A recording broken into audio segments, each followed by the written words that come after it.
महाराष्ट्र के नागपुर में 17 मार्च को हुई हिंसा के मामले में पुलिस लगातार एक्शन ले रही है। इस मामले में अब तक 10 एफआईआर दर्ज की गई है। पुलिस हिंसा के मास्टरमाइंड फहीम शमीम खान को गिरफ्तार कर ली है। फहीम पर आरोप है कि उसने 17 मार्च को औरंगजेब के समर्थन में प्रदर्शन किया और भड़काऊ भाषण दिया। उपद्रवियों पर महिला पुलिसकर्मियों के साथ छेड़छाड़ का भी आरोप है। महाराष्ट्र के नागपुर में हुई हिंसा की घटना के बाद पुलिस एक्शन मोड में है। खास बात यह है कि हिंसा के मास्टरमाइंड फहीम शमीम खान को पुलिस ने गिरफ्तार कर लिया है और कोर्ट के आदेश पर उसे न्यायिक हिरासत में भेज दिया गया है। फहीम शमीम एमडीपी पार्टी का नागपुर का अध्यक्ष है और नितिन गडकरी के खिलाफ लोकसभा चुनाव भी लड़ चुका है। पुलिस का कहना है कि फिलहाल नागपुर में शांति है। पांच एफआईआर दर्ज हुई है। 50 लोगों पे अभी तक हम डिटेन कर चुके हैं। उसके ऊपर कार्रवाई शुरू है। अभी साइबर सेल की सहायता से हम स्क्रीनिंग कर रहे हैं। जो दंगों में दंगा भड़काने में या जो कानून हाथ में जो लोग ले रहे हैं उनके खिलाफ हम सख्त कार्रवाई करेंगे। नागपुर में 17 मार्च को हुई हिंसा में 32 से ज्यादा पुलिसकर्मी घायल हुए थे। इनमें 3 डीसीपी रैंक के अधिकारी हैं। इलाज के बाद ज्यादातर पुलिसकर्मियों ने ड्यूटी ज्वाइन कर ली है। घटना में घायल डीसीपी शशिकांत सातव ने भारत एक्सप्रेस को आपबीती सुनाई। शिवाजी चौक में जब दोनों समुदाय एक दूसरे के सामने आए थे तब उस वक्त सीपी सर वहां थे, जॉइंट सीपी सर थे, लोकल डीसीपी थे, हम भी वहां पहुंचे थे। उनको समझाने की कोशिश कर रहे थे, लेकिन उधर से जो पथराव हो रहा था उसको देखते हुए हम थोड़ा सा अग्निशमन की व्हीकल जो है वो सामने लेके जाते थे। उसमें एक अग्निशमन का जवान भी जख्मी हो गया था। फिर किसी तरह से हमने वहां पहुंच के वो आग भी बुझाई और दंगेकारी जो थे उनको भी पीछे हटाया वहां से। हमारे उसमें बहुत सारे ऑफिसर्स और स्टाफ भी जख्मी हुए थे। वहीं एक और चौंकाने वाला मामला सामने आया है। महिला पुलिसकर्मियों ने शिकायत की कि प्रदर्शनकारियों ने महिला पुलिसकर्मियों के साथ दुर्व्यवहार किया है। उन्हें देखकर अश्लील इशारे और अश्लील टिप्पणियां की गई। नागपुर के गणेश पेट पुलिस स्टेशन में ऐसी शर्मनाक हरकत करने वाली भीड़ के खिलाफ मामला दर्ज किया गया है। दूसरी तरफ जिलाधिकारी के आदेश पर दंगाइयों द्वारा किए गए नुकसान का पंचनामा कराया जा रहा है। पंचनामा की रिपोर्ट तैयार करने के बाद इसे सरकार के पास भेजा जाएगा।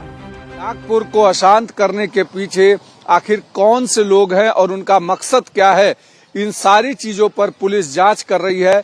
लेकिन अब स्थितियां धीरे धीरे बहाल होने लगी हैं। वीडियो जर्नलिस्ट रोहन के साथ अभिषेक पांडे, भारत एक्सप्रेस, नागपुर।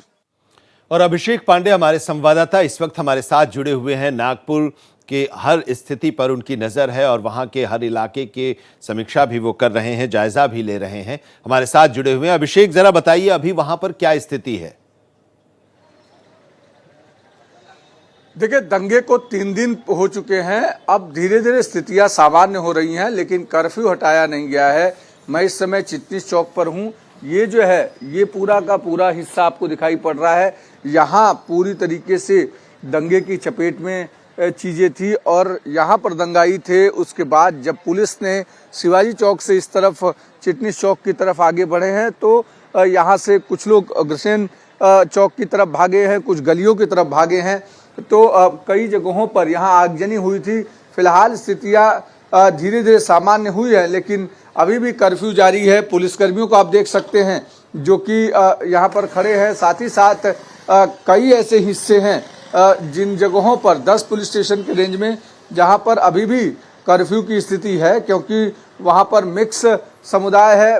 दोनों ही समुदाय के लोग वहां साथ साथ रहते हैं और ऐसे में वहां कुछ हो सकता है। इसको ध्यान में रखते हुए सुरक्षा व्यवस्था के चौकस प्रबंध किए गए हैं। साथ ही साथ अग्निशमन से लेकर के तमाम सारी दूसरी गाड़ियां भी है, क्योंकि जिस तरीके से दूसरे दिन भी दंगे के दूसरे दिन भी कई जगहों पर खबरें आई कि वहां पर तनाव बढ़ गया है, तो ऐसी स्थिति में पुलिस अभी फिलहाल रिस्क लेना नहीं चाहती और वो सारी चीज़ें दिख रही हैं। पटरी पर धीरे धीरे नागपुर के इस इलाके की जिंदगी तो लौट रही है, लेकिन दुकानें अभी भी बंद हैं और आगे जैसे जैसे स्थितियाँ सामान्य होगी उसके बाद यहाँ खोला जाएगा। लेकिन देर रात में 4 एफआईआर रजिस्टर की है नागपुर पुलिस ने। चारों एफआईआर सोशल मीडिया पर रजिस्टर की गई है, यानी जो भड़काऊ वीडियो शेयर करने या अपील करने की दंगा भड़काने के लिए लोग आए सामने और रिवर्ट करें, तो ऐसे तमाम सारे जो वीडियोस थे, सीसीटीवी फुटेजेस थे, इन सब के आधार पर 4 फ्रेश एफआईआर दर्ज की गई है। यानी अब तक नागपुर पुलिस ने कुल 10 एफआईआर रजिस्टर की है इस दंगा के मामले में, और साथ ही साथ करीब 100 लोगों के आसपास गिरफ्तारी हो चुकी है, जबकि 1250 लोगों के खिलाफ मामला दर्ज है, जिसमें 150 के आसपास नामजद मामला दर्ज है, बाकी भीड़ के ऊपर है।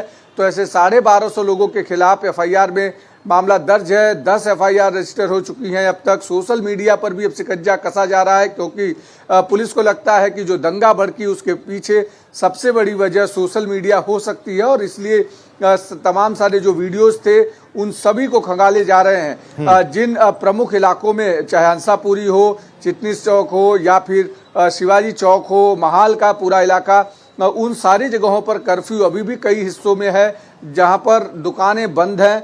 व्यापारी लगातार ये कह रहे हैं कि उन्हें दुकानें खोलने की अनुमति दी जाए, लेकिन पुलिस फिलहाल कोशिश में है कि यहाँ शांति बनी रहे, और इसके लिए एक बार रिव्यू मीटिंग की जाएगी, और रिव्यू मीटिंग करने के बाद अगर रिव्यू मीटिंग में लगा कि सब कुछ ठीक ठाक है तब खोला जाएगा। लेकिन कल शुक्रवार का दिन है, ऐसे में जुमे की नमाज के बाद हो सकता है कि पुलिस को आशंका है कि मस्जिदों से, आसपास के हिस्से से फिर से कोई अपील जारी हो सकती है। इसलिए पुलिस ने एहतियातन चारों तरफ सुरक्षा के कड़े बंदोबस्त किए हैं।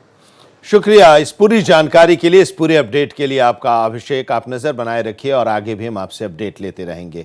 बात हम महाराष्ट्र की कर रहे हैं, जहां पर नागपुर में जो हिंसा भड़की उसके बाद से सुरक्षा व्यवस्था चाक चौबंद कर दी गई है, और इस चाक चौबंद सुरक्षा व्यवस्था के बीच कार्रवाई भी चल रही है। मुख्यमंत्री देवेंद्र फडणवीस लगातार विधानसभा में बयान भी दे रहे हैं और कह रहे हैं कि सख्ती से निपटा जाएगा जो भी आरोपी होंगे।